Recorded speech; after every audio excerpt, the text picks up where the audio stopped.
Okay, we have a quorum. Calling the meeting to order. First item of business is review of the minutes of the previous meeting, which I think you all received. Are there any additions or corrections?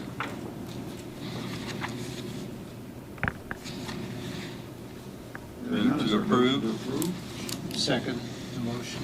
All in favor? Aye. Opposed? Okay, the minutes are approved.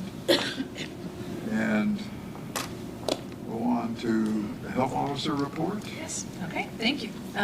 So is it still that time of year? Just your viral update. Influenza is currently moderate, which is improvement over last month, so that's good. COVID, which is monitored through wastewater surveillance, does suggest that we are in the midst of a surge, or we were this last month or so.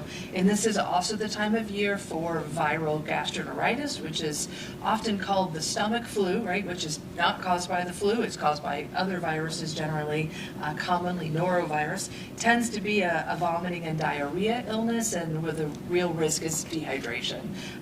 Just one note about this season of viral gastroenteritis. Those kinds of viruses, specifically norovirus, are not killed by hand sanitizer, so you really do have to do full-on hand washing to protect yourself and keep yourself safe. So that's all I have to say about viruses. I'm done talking about the flu for a while, I think.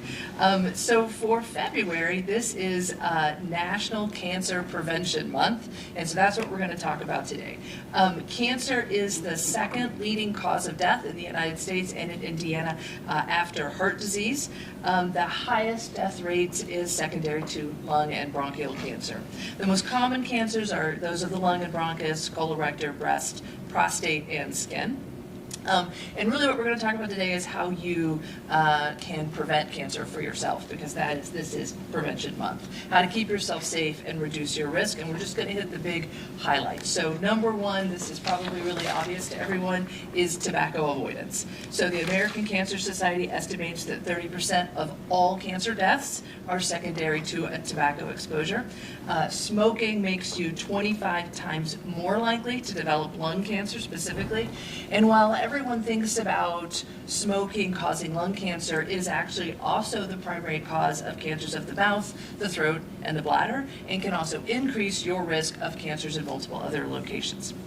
Moving on from that, the next best thing you can do for yourself is a healthy diet and a healthy weight. The CDC estimates that 13 types of cancer are associated with obesity. In order to have a good, healthy diet that is focusing on cancer prevention, you want to limit red meat, sugar-sweetened beverages, and highly processed foods, and have a diet that includes a variety of vegetable and whole fruits and whole grains. Next on the list is alcohol. Alcohol is a known carcinogen that is linked to 8 types of cancer, and the alcohol cancer risk is really thought to be dose-related. The American Cancer Society recommends no alcohol. If you are going to consume alcohol, women should limit this to 1 a day and men to 2. Next is sun safety. We know UVA radiation causes cancer, primarily skin cancer. You want to use sunscreen, sun protective clothing, and wide brim hats. I would love to think about the sun this time of year and being somewhere where that was a big concern. But you also want to avoid tanning beds, because that's also a risk for skin cancer. Vaccinations. There are some vaccinations that can help protect you against cancer. Human papillomavirus is the greatest risk factor for cervical cancer, and there is a vaccine for that that's typically given to 11 and 12-year-olds, but certainly if you haven't had it and you're at risk, you can talk to your doctor about that. And hepatitis B increases risk for liver cancer, which is part of the childhood vaccination series. And then finally, screenings. Early diagnosis through screening is the key to saving lives and recovering from cancer. Screenings these days are very specific. They're specific to the individual, to your risk factors, to your family history, to your other issues in your life. And so it's very important that you talk to your primary care provider about what screenings you would need to be having to reduce your risk. So. Thank you. Any questions, comments? I have a question about the GI cancers. You know, on the television you'll see a lot of ads for this Coloscreen or Cologuard. DNA? Yeah. And has there been any reports locally or updated reports that say that one is better or as good as colonoscopy, or what the risks and possible benefits of relying on this this new Coloscreen? Well, I don't know that I'm the best person to answer that question from the ER doc to the GI physician. Yes. I would say that I have heard recently that the GI societies are still recommending colonoscopy, but that Cologuard is an appropriate screening tool in the right patient. So I think that's a good question that is very patient-specific. So that we wouldn't need to have a blind trust in this Cologuard or until they fight out the battle. And I think it very much depends on your individual risk. So it's Yes. important to talk Oh, to yeah. your primary care provider about that.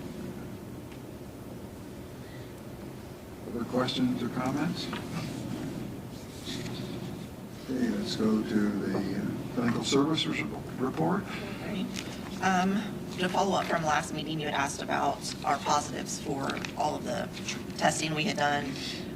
Just to give a quick overview, I can give you some updates on how many different ones we treated for those. So in 2025, we treated BV 28 times, chlamydia 71 times, herpes 17, 7 hep C, 8 HIV, 19 mycoplasma, 25 gonorrhea, 7 syphilis, 21 uroplasma, 15 trick, 25 UTI, and 11 yeast infections. So we're still seeing quite a few patients that we are able to treat.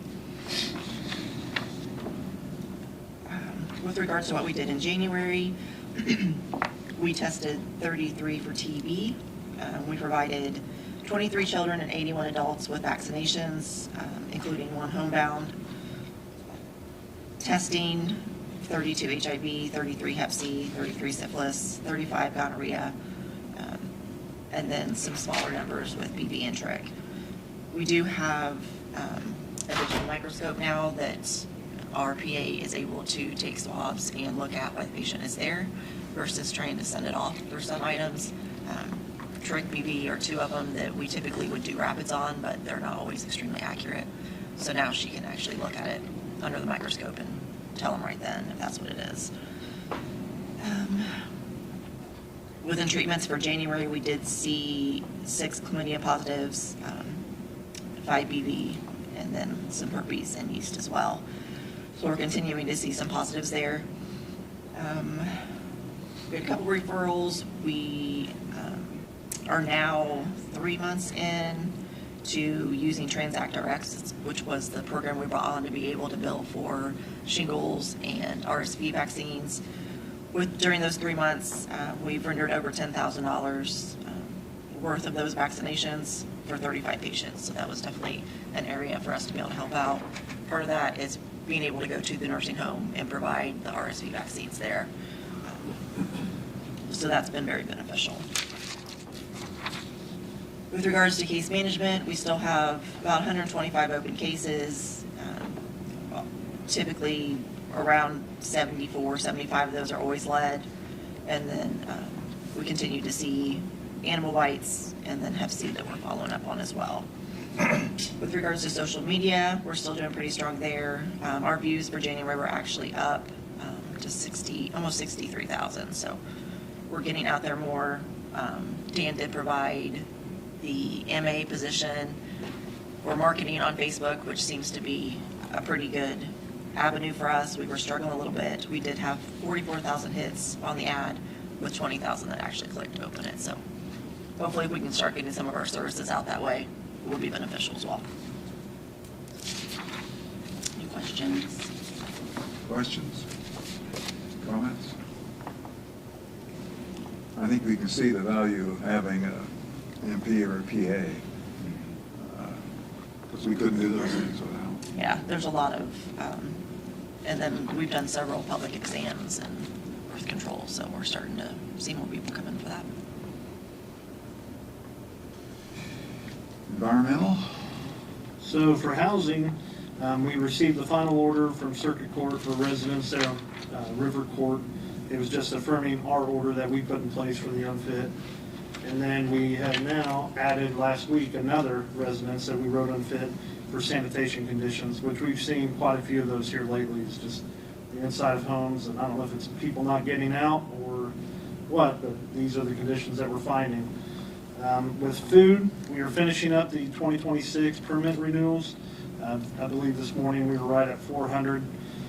Several establishments had to pay a late fee. That late fee was 3 times the amount, which, yeah, not great for them. And then as far as food, our county will be recognized at the spring conference for the state for being the first county with all the inspectors being standardized. Like I told you guys last time, we have 4 out of the 16, so which is a really good number. And then for septic, we still have 4 septics that are in failure. And then Inspector Tim Croucher, he held a contractor meeting this past Friday, which weather was bad Friday, but we had 12 attendees there, and he was able to go over guidelines and things he'd be looking for with them. That is it. Questions?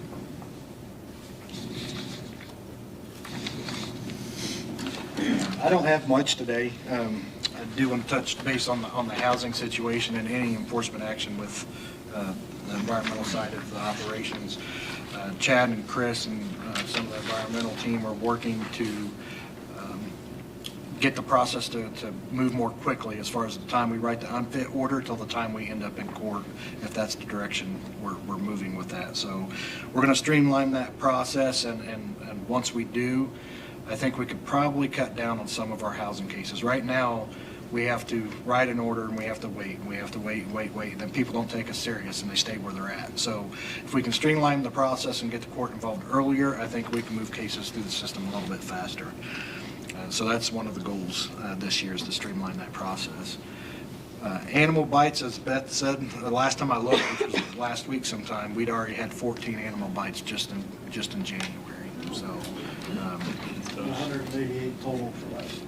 188 total for last year. Yeah. So we're on track to see the same number. It looks like, and obviously those will increase when the weather breaks. So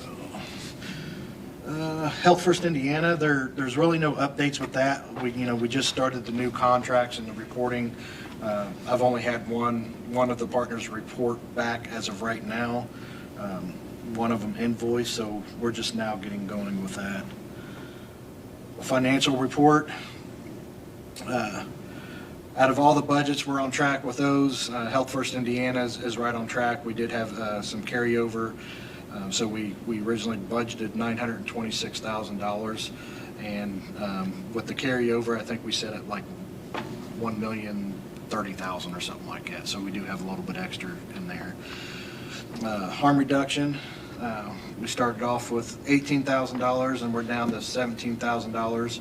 We're using that mainly for like office supplies and things of that nature. COVID reimbursement. This is the fund that is essentially supplementing all operation costs, because we did not use Health First Indiana for any operation cost. We started off at $95,000 in that. We're down to $92,000. And then the 340B, we appropriated $810,000. We carried forward $853,000, I believe. And as of right now, we sit with a balance of $788,000 in that account. The COAG grant that we had left over, we've not touched it. We started off with $224,000, and we still sit at that same dollar amount. Emergency preparedness is a seasonal grant, runs from July 1st till June 30th of the next year. So we're getting close to the sunset on that one, but we've only spent just a touch over $6,000, and we were awarded $20,000. So $6,000 of it went to training, to a tabletop exercise, and the other went to training for the environmental team. So we hope to get that spent on some more training before it ends on June 30th, and I'll be coming back to the board probably in a month or two to get permission to renew that grant. And then I'll have to go to county council and everybody else too to get it done. But it's a free grant, essentially. There's no matching cost or anything of that nature. And then the health donations account, if you remember, there's not much money in this one. It's $4,619. We're not going to touch this. We set this aside for housing and food in case we have to isolate a TB patient, and we're going to use those funds for that. Any questions on the finance side of things? Still early in the year.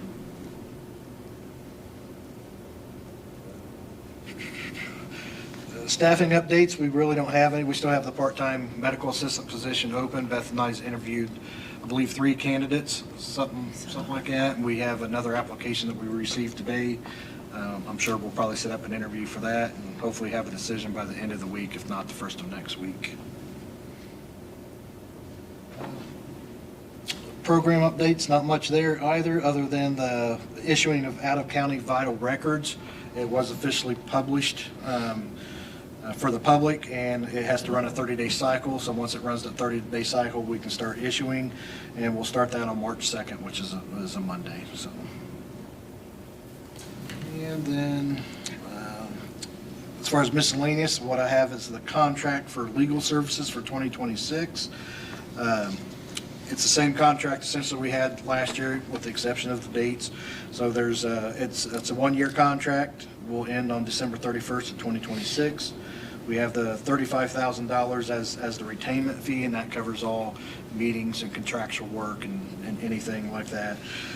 Anything outside the scope of that $35,000 retainer is $250 per hour, just as it was this previous year. And we're billed monthly on that in installments of $2,900. So I sent this out to the board to review. Does anyone have any questions on the renewal of this contract? And if there's no questions, I'd entertain a motion approval. So moved. Second? Second. All in favor? Aye. Opposed? Motion carries. And the last thing I have for you is I had a meeting yesterday with COR, which is Citizen Opioid Responders. They're out of IU, Bloomington School of Medicine, and we're going to partner with them on naloxone training and access information. So what this is they have their own website, and we're going to basically share that information for them. It's not going to cost us any money, or we have to supply anything. They're going to do all that. She'll send me a press release, and I'll get it out there on Facebook and all the other media things. And then you click on the website, and it shows every location in Wayne County that they are aware of, at least right now, with where the naloxone kits are outside of different buildings. So it has our building, it has the 2 locations at IU East, has the fire departments, things like that. So on our end, we'll do a little exploring to see if we can find anything not listed, snap a picture of it, and get it uploaded into that spreadsheet. And then we'll advertise the training and the foundation itself for that. So again, we just had the first meeting yesterday, so we'll have more information probably next month on that. So who is their target audience? The general public, and so what their overall arching goal is to make naloxone training and administration essentially like CPR, where there's no stigma on it. You know, everybody knows how to use it type deal, so nobody would hesitate in grabbing a canister of Narcan and administering it. So it's more on the training aspect than anything else, getting it out there to the public, letting them know that the training's free and that it's very simple to use once trained, and where they can get it essentially. It's to normalize it, just like CPR basically. Any questions for me? That's all I have. Any old business? Okay, new business. Sabrina Pennington is going to be submitting her resignation. She's having increasing health problems, and she just informed me that she just can't, going to be submitting her resignation. She will not be able to continue as a board member. Certainly she was a valuable member, and we're going to miss her, and I hope her health situation improves. So we need to notify the commissioners that I notified them. we have a vacancy. So this vacancy would represent the general public, and it would have to represent either a Democrat or independent political party. So if you know of anyone wanting to serve, please have them, and they meet that criteria, have them send me a resume. Any other new business? Next meeting is March 10th. I'd entertain a motion to adjourn. So moved. I'll second. All in favor? Aye. Opposed?